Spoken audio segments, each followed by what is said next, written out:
All right, well, we're back. Episode number 16. It feels like the last time we recorded was about like 2 weeks ago. It really does. It feels like it's been a long time, but it's really been 4 days. But we're back. Gonna keep doing the team previews today. There were a couple other things that happened in NBA news that I kind of want to talk about and cover a little bit. How y'all feeling, man? I feel like it's been a minute since we talked about basketball together. Uh, it's been a long time. Yeah. I feel like we had enough time to grow a beard or something by the time last time we recorded. Yeah. At least I did. I know, Carl, you can't grow facial hair. Yeah, I can't grow nothing. It's cool. I know how you feel, Carl. I can't grow none either. We tried. How many times did we try to record? When was the last time we tried to record? Because it was just the internet issues were just off the chain. I think Monday, either Monday or Monday, I think. Yeah. And then we tried to record like 5 times and it was just off the chain. So glad it seems to be working right now. Hopefully we don't have any slip ups or errors. But yeah, let's get right into this. Something happened today with NBA news. Doc Rivers, and I sent this to you guys. Doc Rivers pretty much came out and made the comment that the Sixers can win a championship with Ben Simmons as one of their best players. Carl, I want your reaction on that statement because we spent a lot of time talking about how Doc Rivers threw Ben Simmons under the bus. So what are your thoughts on that? Doc Rivers is wishy-washy. He's two-faced like a coin. You don't know what side you gonna get of him. Like, bro, you just said, like, what was that? 4 months ago, 4 or 5? Yeah, 4 months ago, probably 3 or 4. 3 or 4 months ago, a reporter asked him, "Do you think Ben Simmons can be your point guard in the future or whatever?" He said, "I don't know." Yeah. And then now you want to say, "I want him back on the team." Like, bro, you obviously don't want him on the team, and you trying to like backtrack. Yeah. I don't want to play for a coach like that. And it's a little too late to say that, right? Like Ben Simmons already came out and said, like, I don't want to be here this season. I don't want to play for the Sixers. He's willing to sit out. I think training camp starts on the 27th of September. So I say the 27th of September, like it's not this month. But no, but it's a little too late for that. Like, I don't know why he even came out and said anything when this dude is legitimately like straight up on the verge of getting traded away. The question is, and we're not going to get too deep into like where he's going to get traded. It's one of the weirdest. This may be the weirdest star player demands a trade type of situation because he's a star player, but we just don't know what teams want to take him. You know what I'm saying? Like it'd be different if it was like a Dame or, let's say who's another all-star who demanded a trade recently or who's kind of been in that type of conversation lately. Maybe I don't know if it's been one. Maybe like a Bradley Beal. It's really nobody else. Yeah, maybe like a Bradley Beal or whatever. But he's in this lane right now to where he wants it and then it could happen, but we just don't know how the hell is going to end up happening. We don't know where he's going to go. We don't know what team's going to want to take him. So it's like I said, I mean, we spent weeks talking about it. We probably talked about Ben Simmons more than we talk about any single player on this podcast. Dude, we talk. I feel like Ben Simmons' name comes up every episode. Yeah. For some reason, like if either we're dogging him by the shot or I don't know. Yeah. Ben Simmons report. Yeah, that's what it is, the Ben Simmons report. But it seems like every week is just something new. And yeah, I mean, I kind of, and I don't know how you guys felt about it, but I was a little optimistic that at some point the Sixers and Ben Simmons would, during the summer come to some sort of agreement and then kind of be ready to kind of work things out. We always talked about playing Ben Simmons at a different position and all of that, but it seems like it's over right now. So we'll see what happens. And right now it's not even much of a guarantee that Philly even gets back what they really need, if there's that, Ben Simmons thing. Obviously his contract is huge, but what team is going to be willing to give up their best player, to get a guy like Ben Simmons? You're probably going to end up dealing him. What it looks like is going to happen is they're going to deal him to a young team, and the Sixers are going to get a bunch of draft assets, a bunch of young budding players or whatever, and maybe a guy who's like a borderline all-star. And like I said, I don't know how much of their issue that it solves. So it's weird. I hope it works out the best way possible because I do want to see Ben Simmons get back into this position to where we're confident in the type of player that he is. And like I said, it's crazy how we looked at him at the beginning of the season. All the talk was about is how Ben Simmons is arguably the best defensive player in the NBA at the beginning of the season. And now we're looking at him as a guy who just has no more value as a player, so how the narrative changed on Simmons is ridiculous. It's not 100% not his fault. He's got, Carl nodded there. Like it's definitely some blame to put on him, but don't say it's 100% not his fault. Some of it is his fault. Yeah. And enough of it too, we spend a bunch of time talking about it. Enough of it too is also coaching. You know, we always talk about Ben Simmons not being the best, being optimized as a point guard in the NBA. You know, we never really saw anybody else experiment outside of that. So, I mean, like I said, that's what I wanted to see from Philly, was for them to just kind of try to run different lineups. But obviously, they just didn't happen. It's crazy it didn't happen under two different head coaches with Brett Brown and Doc Rivers. So, yeah, I don't know. My only question is, like, what does this do to his value? Like, I feel like we just don't know it, if that makes sense. Yeah. I'm like, I don't. I agree. I mean, I definitely agree. And I mean, yeah, I mean, there are some, it's weird. It's weird that we look at Ben Simmons as a project right now, because Carl always says it for like how many years? Been in the league for 4 years. Yeah, it's been 4 years, and we're still, I mean, every single year it's been, what if Ben Simmons gets a jump shot? What if Ben Simmons gets that?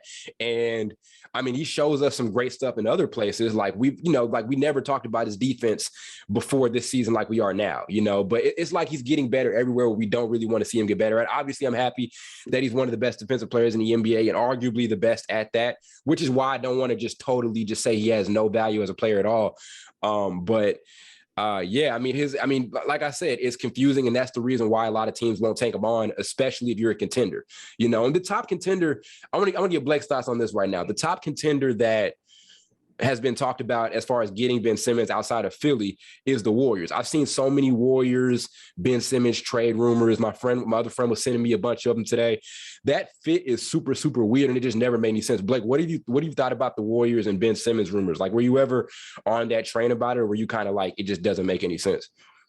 Well, first of all, when you was talking about, before I get to that, when you was talking about Ben Simmons, his trade value, that's not entirely his fault. Most of it is what Philly was asking for him during the summer.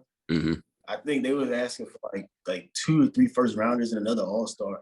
Yeah. I don't know who they thought they were going to get that from, but you see that didn't happen. Yeah. And for the Warriors fit, it makes no sense, because you already have Draymond Green there.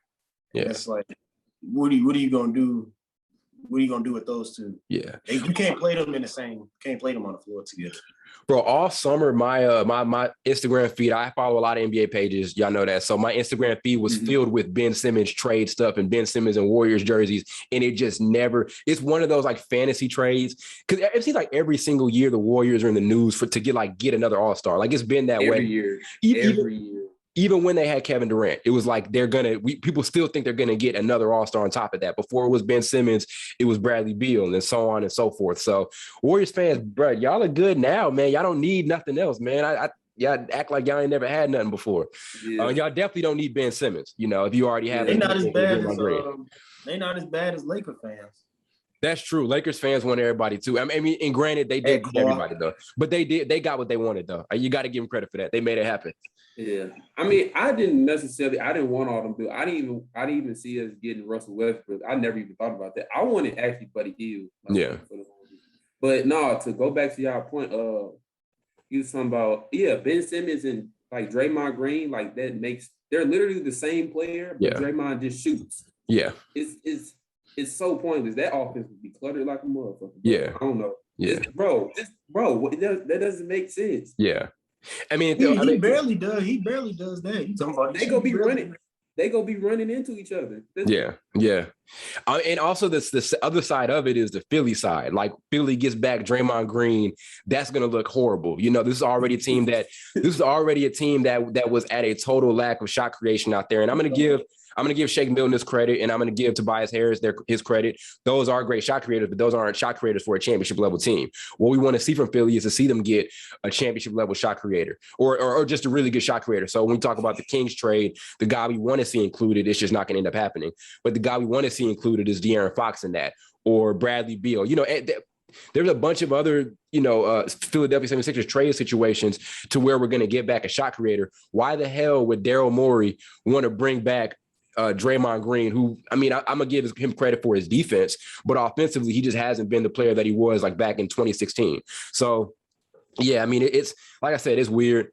I hope they can work it out, because, like I said, I mean, I would say, are you guys fans of Ben Simmons as a player? Let me ask you that. You said, am I a fan of him as a player? Yeah, are you a fan of Ben Simmons as a player? Because there are always those guys we don't like or whatever. Are you guys on the train where you don't? I don't have a problem with him. Okay. I don't have a problem with him. My only problem is he doesn't have an offensive game. But I mean, other than that, he cool with me. Yeah. I never really thought about his game like that. I just like Ben Simmons. Okay. Yeah. That's just like some players you think are good and you just don't think about them. Like, yeah. I'm more concerned about Joel Embiid's game, bro, because like he plays well in spurts, but then when you really need him, he's always hurt or he doesn't play well. That's who bothers me probably. Yeah.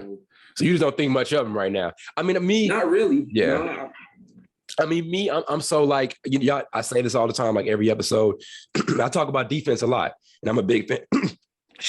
I'm a big fan of Ben Simmons defensively, So I'm a big fan of Ben Simmons defensively. So that's why a lot of, that's why I talk about him so much. And that's why I pay so much attention to his game. And I think if he's able to match that, if he's able to match his defense with his offensive ability, whether that's getting a mid-range jumper or whether that's getting post-game or whatever, maybe getting a three-point shot, which he doesn't necessarily need, I think he can end up becoming one of the all-time greats. And it's just sad that we've never kind of seen that progression from him just yet. So, yeah, it's too bad he won't. You was choking like Ben Simmons free throw. Yeah. It's too bad he won't.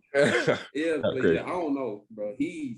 It's so frustrating because he's probably like a top 5, top 6 talented player in the league. He just won't like unleash the talent that he had. Yeah, won't put it all together. I don't know. Yeah. I mean, his upside is ridiculous. Like you talk about just talent. Yeah. Like there's few players with higher upside than Ben Simmons, right? You talk about Giannis. Giannis may have reached his upside already. So So Ben's kind of in that similar situation. Not in a similar situation, but Ben's a guy we want to see reach his upside and all of that. And sadly, we just haven't seen it happen. So, hopefully, like I said, he gets to a better situation. So yeah. How old is Giannis? What, 20? Giannis is 25, 26, right? Yeah. 26. Pretty sure 26. Yeah. I just think the biggest difference between him and Giannis obviously really can't shoot, but at least he's aggressive and goes. He's aggressive. Ben Simmons not even aggressive. Yeah. He tries too. I don't think he tries. I don't know. I mean, he tries. I say he tries more than Ben Simmons during the playoffs. You're talking about Giannis? Okay. Yeah, I'm talking about Giannis. Yeah, you're talking about Giannis. At least he tries more than Ben Simmons. I mean, he also I'll give him that. Yeah. I mean, also a lot of it too is system. Like I've always thought if we put Ben Simmons in a different system, he'll probably be a different player. And that's the truth for a lot of guys in the NBA. So some blame I put on him. Some blame I kind of put on, the system that he's been in and been a part of with Philly, something that's not been super stable, something that's not been well ran from a coaching standpoint. Like even when you got Doc Rivers, I always say it, there just wasn't much of a change from what from what Brett Brown was giving you. Offensively, you were still a bad team after, Brett Brown was out. So that's my entire thing. So I think I'm glad you brought the Giannis point because if Ben Simmons wasn't a better system and if he was utilized differently, I think he'd be a lot better. Like I still think, remember, Giannis was used as a point guard under Jayson Kidd. Like that, Jayson Kidd started experimenting with Giannis as the guy to bring the ball up the court and all of that. And then Mike Budenholzer comes in and implements his system, and everything is kind of taken a step further. Obviously they made the addition of Drew Holiday and Brook Lopez and those guys, but still, his system, helped a lot with Giannis's development and is one of the reasons why they obviously won a championship. So we'll see what happens with Simmons and all of that. But I agree, his upside, he should become easily one of the best players to ever play the game of basketball. So sad to see. But you putting him up that high? It's not crazy. Think about the way we talked about him when he was drafted. Like people compared him to Magic and LeBron. He's not, and he hasn't shown it now, but how old is Ben Simmons? Ben Simmons is like, what? 25, 24? He may be younger than that. 24, 23. Yeah. 23 or 24. 24. Yeah. Either way, he's got time. You know what I mean? Ben Simmons has plenty of time. Yeah. He's 25. Got plenty. Yeah. 25. He's got plenty of time to make something happen. Really? Yeah. I mean, you think about it too. He missed like a couple. He missed a season. What it should have been his true rookie year, right? Yeah. That really threw everything off because like a lot of people think he would be younger than that because he's been on the league 4 years, but you missed a year. Yeah, that's you see Devin Booker. What is he? Devin Booker, I think 24. He's been in the league almost 10 years now. So that's kind of really. He's 20. He's 25. Yeah, this was his 7th or 25. I think this was his 7th season. 7th season?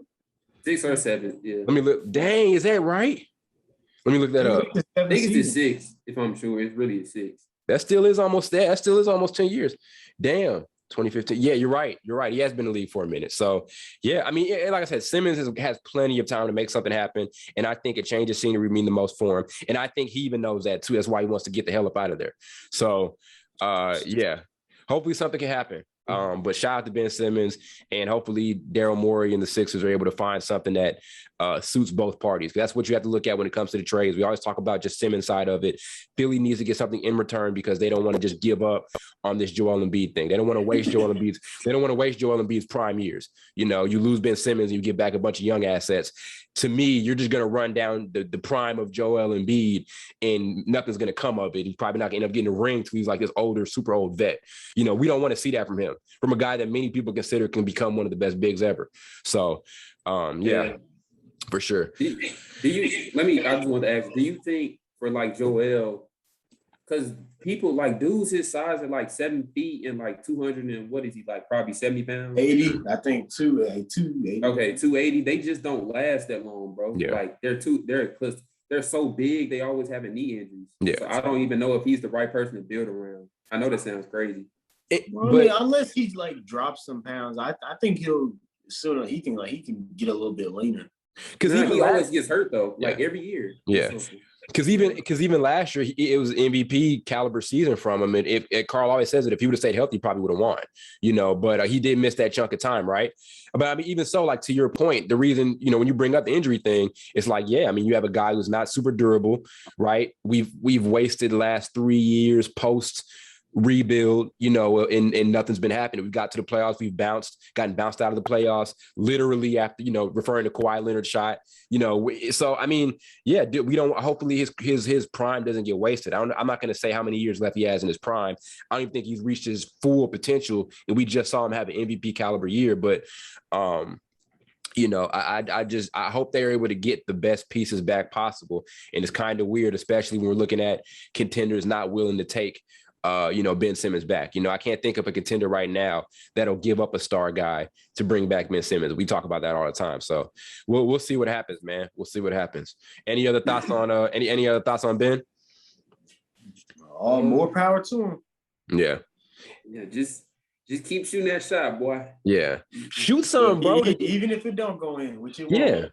Keep trying. He said which it won't. But let's be honest. What would Ben Simmons' shooting percentage be if he really just decided to start shooting? Like, honestly, what do you think it would be? Because his jump shot, what do you say? 3%? 3%? No, just 3% from the floor.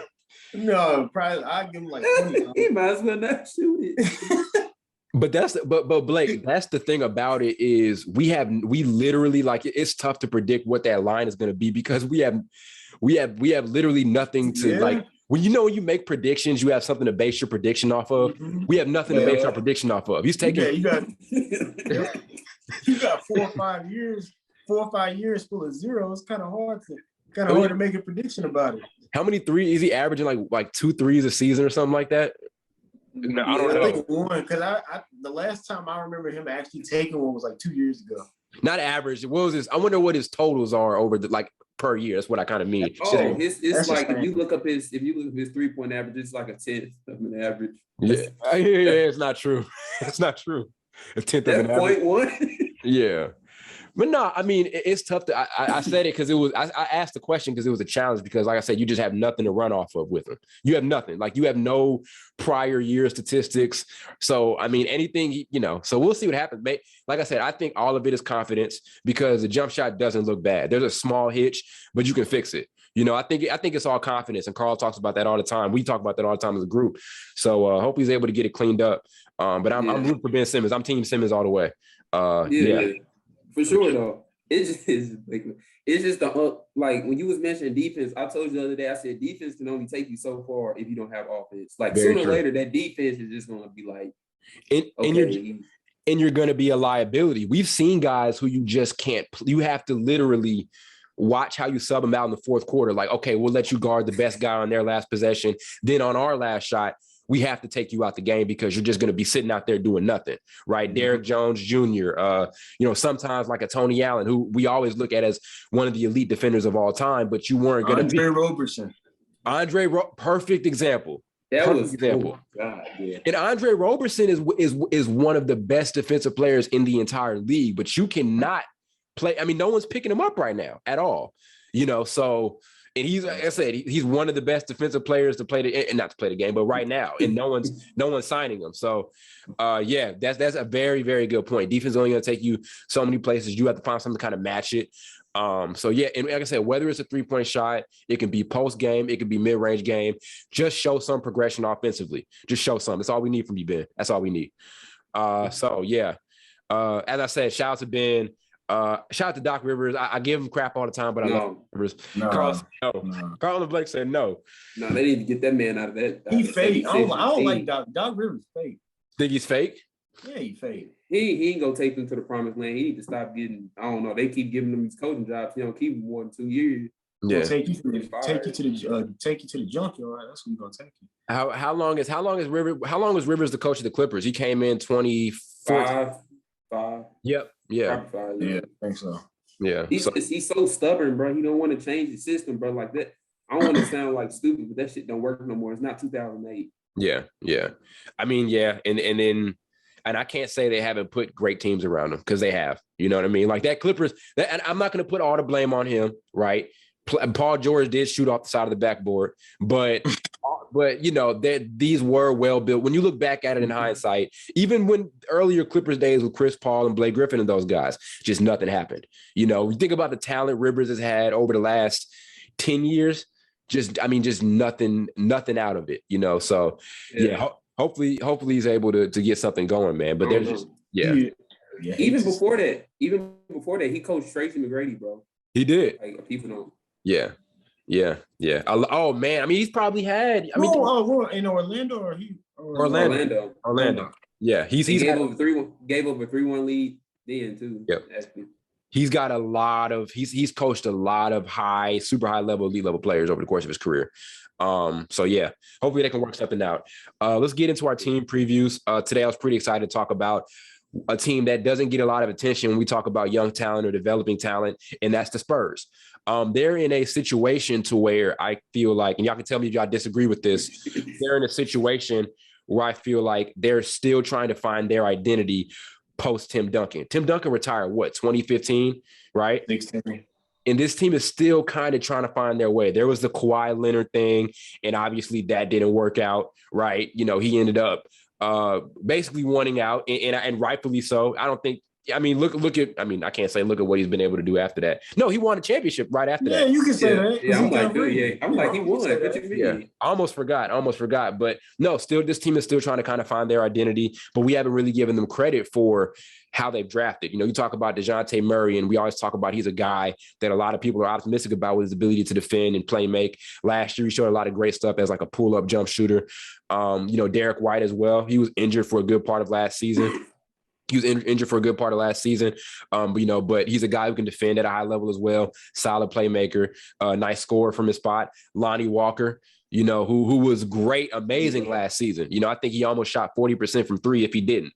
He probably did shoot a 40% from three. So, yeah, a lot of young talent. What do you think, Blake, what do you think the direction for the Spurs team is right now? Like, do you think they're going to try to replicate, because I talked to somebody else about this, do you think they're going to try to replicate what they were able to do with the entire Tim Duncan thing, where they kind of just built and developed a bunch of young guys? Like, do you think that's the way they're trying to go, or do you think they're trying to build an environment to where they can try to attract, new star players to come over, which I don't know what happens. So what do you think their direction is going to be?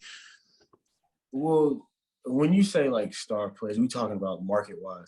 San Antonio has never really been that big of a market where you can really attract big free agents. Mhm. They really focused going back late 90s, 2000s, all through that era. They really focused on homegrown talent, drafting players and developing them and going out and getting role players to complement them. Yeah. So I think personally that they're probably going to go the rebuild route, trying to replicate the formula that they've been doing and just see how that goes. Yeah. I feel like they're off to a pretty good start, seeing the talent they have now, Josh Primo, Keldon Johnson, all those other guys. Yeah. So I think in about a couple of years, however long it takes, they'll be back in the playoff. Yeah, for sure. Sure. And I want to kind of amend what I said, because obviously they're not going to get, they're not going to get a Tim Duncan. Like, Tim Duncan was the cornerstone build around guy. And it's hard to imagine them getting it. But yeah, no, I agree. I think, with the start they've had over the last couple of years with these guys, Dejounte Murray was in the playoffs maybe his first or second season. You know what I mean? When they went to the West Finals and Zaza stepped on Kawhi's foot and all of that. Yeah. Like, he has that experience. These are not only just a bunch of young guys, these are guys who are playing under, in my opinion, the greatest coach of all time, or one of the greatest coaches of all time, and Greg Popovich. I'd like to see, it'd be something different. Like, I'd like to see if they're able to kind of grow this, talent up from the ground. And we almost saw Milwaukee do it. Their best player, Giannis, they did develop him from rookie year up to now. Obviously, it didn't take as quick as it did, with San Antonio or whatever. But, maybe you look at, I can't say the Suns, because they did bring in Chris Paul, and that was kind of what set him, what kind of set him off. But, I'd like to see if they can try it. I don't think we've had a team just truly do that since San Antonio. We always seem to have to get a team like a major piece in a trade or like a free agency deal or whatever to kind of complete everything. So it'd be cool to see if San Antonio can make that happen. And they kind of have to wish that one of their next picks will kind of become a transcendent player or whatever, but, I think they're in a really good direction. And once again, they're showing why they're one of the better run franchises in the entire NBA with how they've been able to kind of develop this talent over the last couple of years. Yeah. Do you think, who do you think, if you had to just choose a young player on their team, who do you think is going to be that next transcendent player? That's the thing. I don't know if they've got that right now. I think and the dude I would say is Keldon Johnson, because a lot of people are like what he's doing. He made Team USA, you know what I mean? And we've seen some guys make Team USA or whatever, and they're, like, you remember with Kenneth, it wasn't the Olympics, but it was the FIBA 2014, and Kenneth Faried was like the talk of that team. And then after that, we obviously know what happened. He had a couple of good stints. Like, he had a good stint in Houston, but he never became like that star player. So, Denver too. You said what? Denver too. Yeah. So, we'll really see what happens. I hopefully Keldon Johnson can become that guy. I think for him, it's a matter of continuing to develop that offensive game. Sharpening up that jump shot is something that we really need to see from him next season. Defensively, I think he's got a bunch of stuff to bring to the table. His rebounding is amazing. And let's see if he can become more of a put the ball in my hands, let me create type of dude. Hopefully he can be in that situation. I think if he's able to become that, maybe he could become that dude who wasn't like a super lottery pick in the draft, but ends up coming out and becoming the super, high impact player. We've seen a lot of guys, maybe if I had to pick one, it'd be Keldon. But I think it may take a couple years for them to probably get that guy. I don't know if they've got that on their team right now. Yeah, personally, my favorite player on the team is probably Lonnie Walker, because I like to see him. Yeah, like, bro, he a Skywalker, bro. Yeah. Like, I remember it was one play, I forgot who it was against. Like, the opposing bench reacted to him, like, jumping or whatever. But yeah, I think. What do you all think about their pickups on offseason, like Doug McDermott and Zach Collins? I'm a big fan of Zach Collins pickup. We talked about, he spent like the first 10 minutes of the episode talking about change of scenery. Obviously, Zach Collins' issue wasn't a change of scenery. It was the point that he was hurt on a super consistent basis. But here in San Antonio, fresh new environment.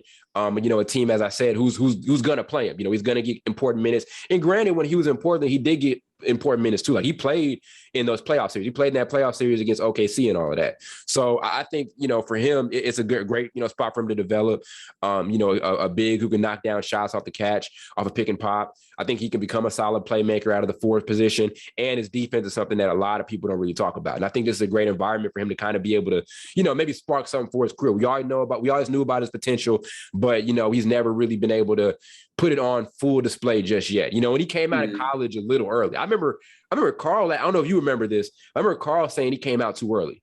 I remember you saying something like that because he came out after his freshman year, you know. Yeah, I probably did because I still feel like some dudes be coming out too early, and I feel like if they got a couple more years of college, they'd be more ready instead of like waiting 4 to 5 years to do it. Yeah, that's true. You know, but I think this is a great environment for him, you know, and I think over the course of history, San Antonio has made great use of skilled big men. There's a guy named Tim Duncan. I'm not saying he's going to become the next Tim Duncan, but they've made but they've made great use of bigs. I mean, even look at guys like Boris Diaw or whatever, or LaMarcus Aldridge. Like they've made great use of power forwards, you know, who can do a lot, you know, from that position. So yeah, I was a big fan of the Zach Collins pickup. What about you, Blake? Like, what were you most impressed with as far as their offseason pickups with Doug McDermott and Zach Collins being like the two biggest names? I kind of overlooked them at first, but then, you know, really looking into it, those are two great role players that Zach Collins stretch the floor, defend. Doug McDermott get you a bucket, shoot the three a little bit. Yeah. So I think it's good fill-in pieces coming off the bench, or you can plug them into that starting lineup anytime. Yeah. I think it's good moving forward. Yeah. As long as Zach Collins stays healthy, I say that. I agree. I think that may be something I really want to see is Zach Collins stay healthy because I think he has a ton of potential. And I mean, I'm not going to say his stat line is going to be absolutely crazy. Like, I think he can be within like 16 points and like 8 or 9 rebounds, but with good shooting splits and maybe a block and a half a game, which is great. You know, for a guy who's been like single digits on restricted minutes or like a set amount of small minutes over the course of his career. So yeah, Doug, I have a wild prediction here. I have a really wild prediction. Doug McDermott was a beast last year in Indy, right? He was a bucket. I think he's going to come here in San Antonio, and I'm trying to think. Okay, let's name the Spurs starting lineup right now. What do you think is going to look like? There's no more DeMar DeRozan. So we have Dejounte Murray. We got Derrick White. Or Brent Ford, whichever. However, I think Brent Ford is to come off the bench. He'll come off the bench. He'll come off the bench. Then Lonnie Walker. Then you go. I mean, it depends on how quickly Zach Collins does come in. If Doug McDermott is a starter, it's a hot prediction. If Doug McDermott is a starter, I can see him having a 20-point a game season. 20. I can see him doing it. I can 100% see him doing it. Absolutely. Yeah.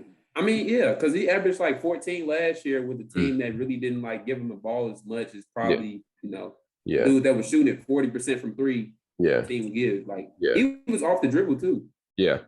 Yeah. I don't know. My bad. I don't know if you all remember like him coming out of college, bro. He was averaging 20 plus points at Creighton. Like he was the dude of college basketball. Yeah. Yeah. And it's great to see how he's kind of caught up with it, you know, like the Doug McBuckets, that was his nickname. That name's starting to come back and follow him a little bit now, you know. So Blake don't seem to be buying it right now. Blake ain't buying it. That boy smiling through hate. Yeah, I don't know where this 20 points per game came from. I'll give him what he did last year, but I don't think he's getting up to 20 points per game. Okay. I sound like Carl saying this, but no, I can kind of see where you're coming from, but I don't know if I'd give him 20. Let me give you his number. I don't think I can give him 20. Let me give you his numbers off the bench last season. Okay, off the bench, 25 minutes a game, 14 points, 53% shooting from the floor, which is awesome from a three. 39% from three. So basically he was 40% from three. I think it can happen. I really do think it can happen because I'm trying to think who's their other perimeter shot. I mean, we'll have to see if Lonnie Walker can, you know, kind of rise and become that dude or Keldon Johnson, but I can see him being like I think I say it's because I think he's going to get a higher priority offensively than what he did before. So yeah, I'm excited to see San Antonio. Devin Vassell was there too. Devin Vassell, another young guy who we want to see, bud. You know, like I think people are seeing him as, we always talk about it, 3-and-D. I think people are starting to see him as a potential elite 3-and-D player at some point in his career. So maybe next year he also takes that gigantic leap. San Antonio fans and NBA fans in general were very, very excited about his play last season. So I'm glad you mentioned it because I almost forgot him. There have been a couple young guys I forgot over the course of the show, but Devin Vassell is definitely a young guy who I want to see take major leaps. You know, so yeah, I'm very excited to see what they're able to do, you know, with this team. I mean, what do you guys think their ceiling is for next season? I always ask you guys, what do you think the ceiling is for San Antonio moving into next year? Well, I don't think they're making the playoffs. Are they playing? Barely that. Yeah. Yeah. They would have to beat out somebody like the Kings, which they probably would. Yeah. So I can see them like getting 10 seed and getting to play and losing. Yeah.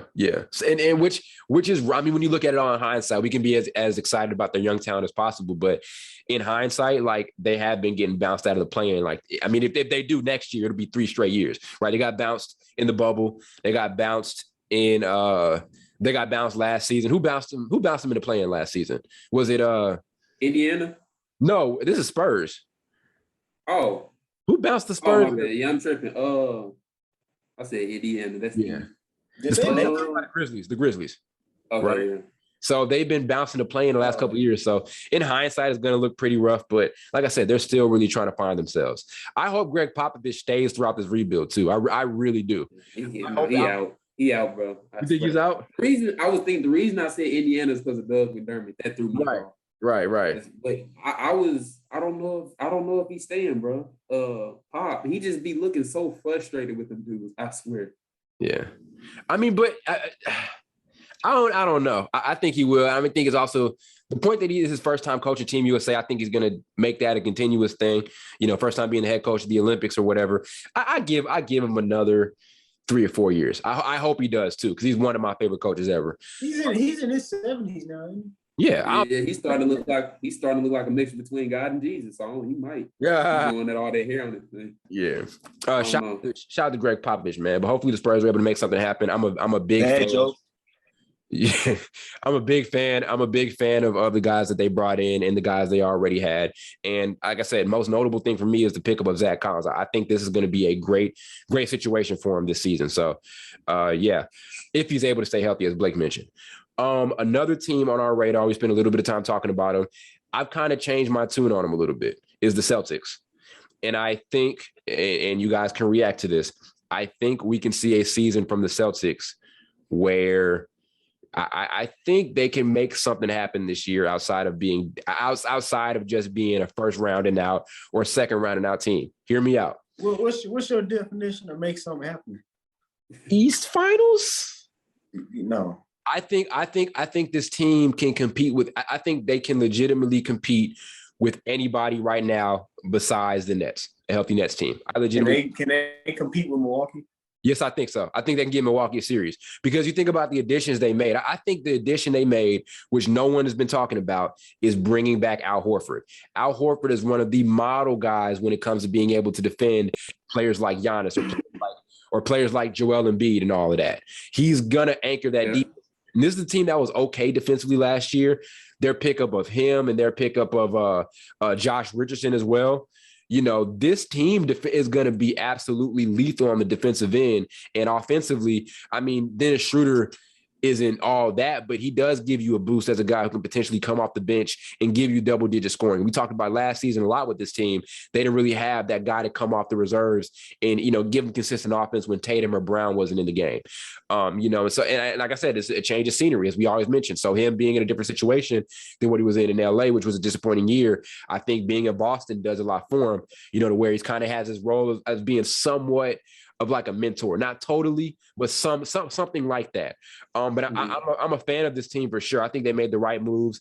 You know, playmaking, still going to be a couple of question marks, but Al Horford does alleviate a lot of those playmaking issues, given that he's probably one of the 5 best playmaking big men or playmaking forwards in the NBA. So I think this ceiling, honestly, is top 5 in the East by the end of the season and Eastern Conference Finals team. That's my opinion on the Celtics team. You see, I can see that, but I don't even know how serious it matched up. Say somehow they were 3. I mean, say the Heat were 3. I think we forgetting about the Heat. Yeah. The Heat were 3 and Boston was 6. I don't know if they can beat the Heat. Yeah. I don't know if they can beat the Hawks. They can definitely beat the Hawks. They can definty beat the Hawks. That's just my thing. I don't know if they can like. I can think of about 4 or 5 different teams 4 teams that I'll probably put above them. Brooklyn, Milwaukee, Miami, Atlanta, maybe Chicago. I don't know. I don't get Atlanta though. I don't get Atlanta. I think Atlanta was a team. I like them. but I think the Celtics are a much better put together team than Atlanta. I really do. I mean, you think about what they have defensively and as far as experience goes, they made a great run, but in a 7-game series, I mean, I don't see it happening. I got the Hawks. I don't. Yeah. That's the thing, though. Like, nobody can defend Jayson Tatum. So I can kind of – they probably end up – I'm thinking they might end up getting 6 games by the Celtics. But the Heat is the one I don't know. That's a toss-up.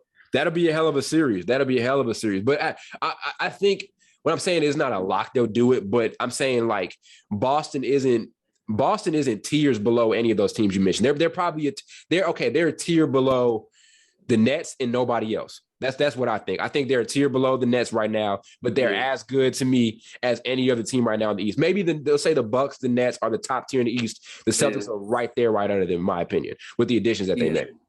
Notice when you mentioned the Knicks, kept them out. Yeah, they're like a tier below. Like, they're still good, but I don't think their upside to me isn't past second round. So they good, but they not that good. Yeah, leave it at that. Yeah, I think Boston can make some noise for sure next season. I really do. Like I said, I like their moves they made defensively. Playmaking, as I said, is going to be still a question mark. But Al Horford is a guy, as I said, who can play make a lot out of the 4 spot.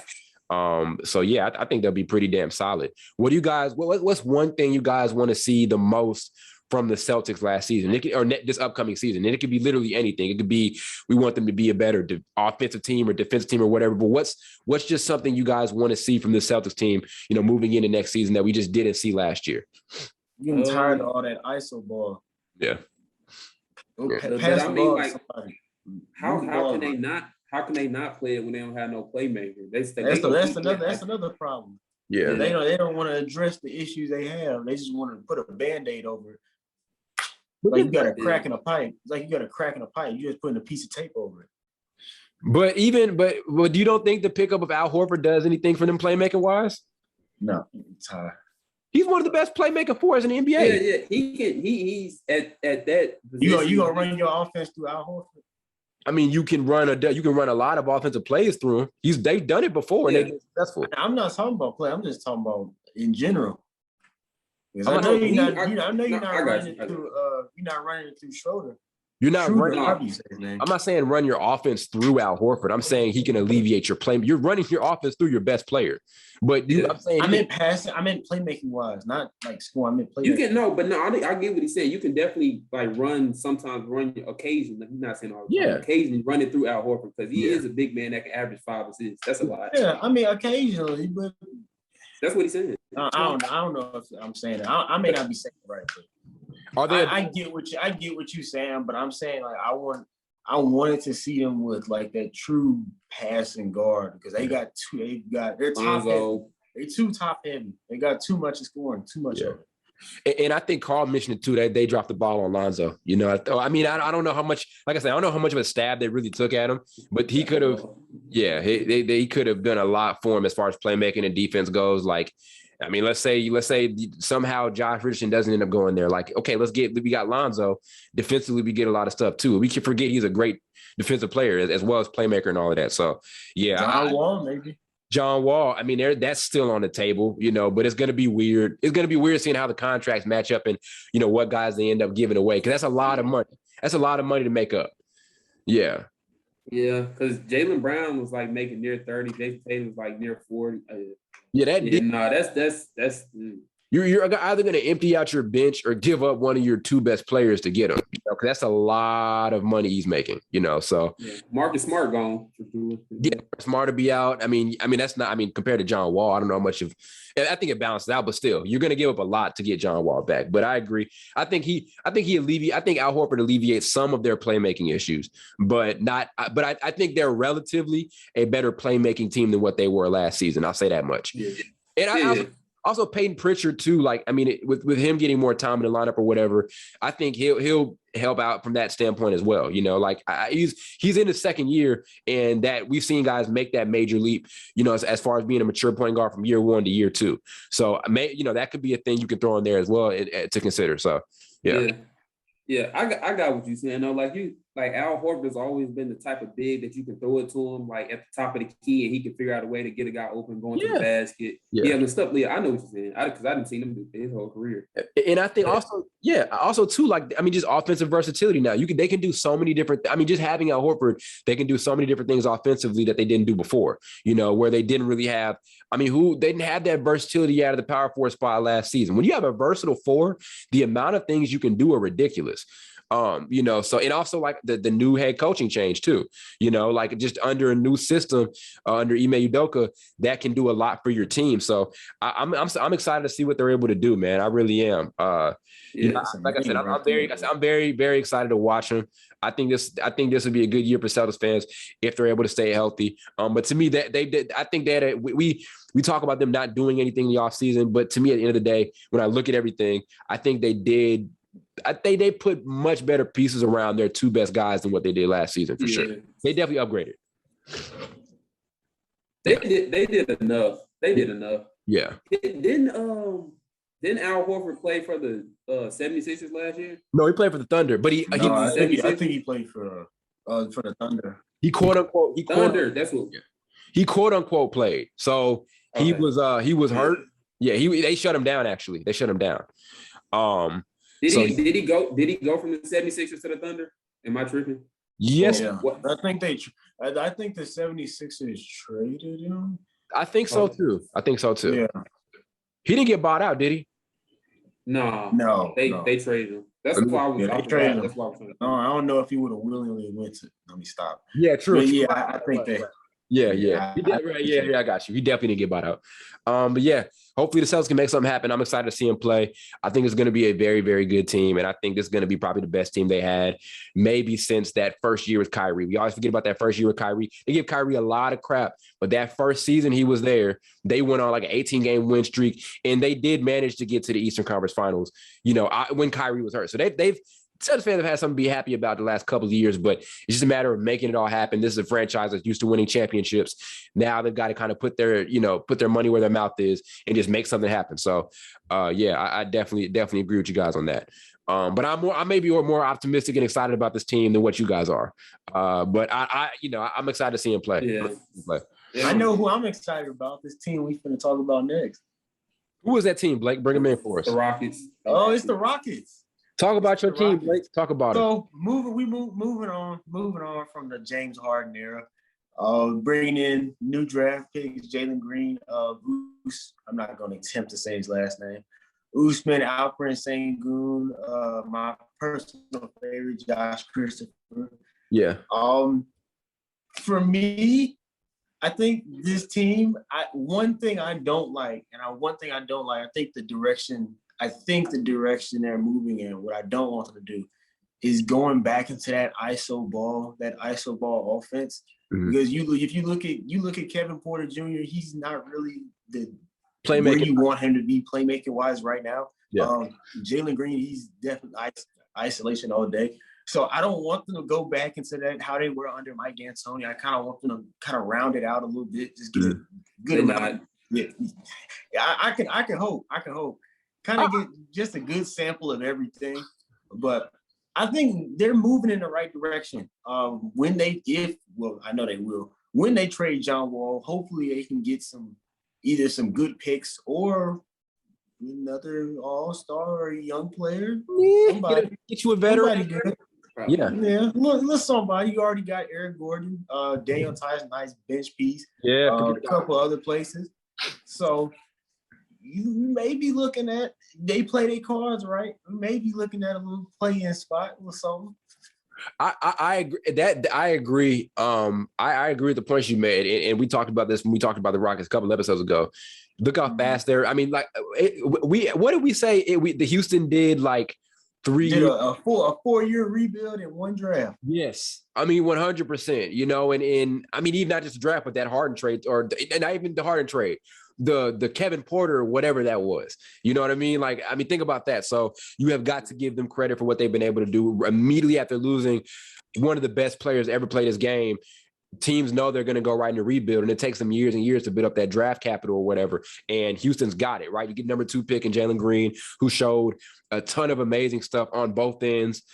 during the summer league. Kevin Porter, as you mentioned, is a guy who could score and showed a lot of great stuff last season.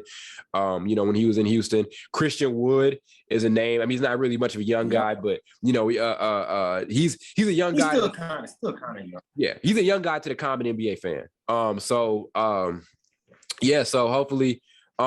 hopefully we can make Tate too. Jayson Tate.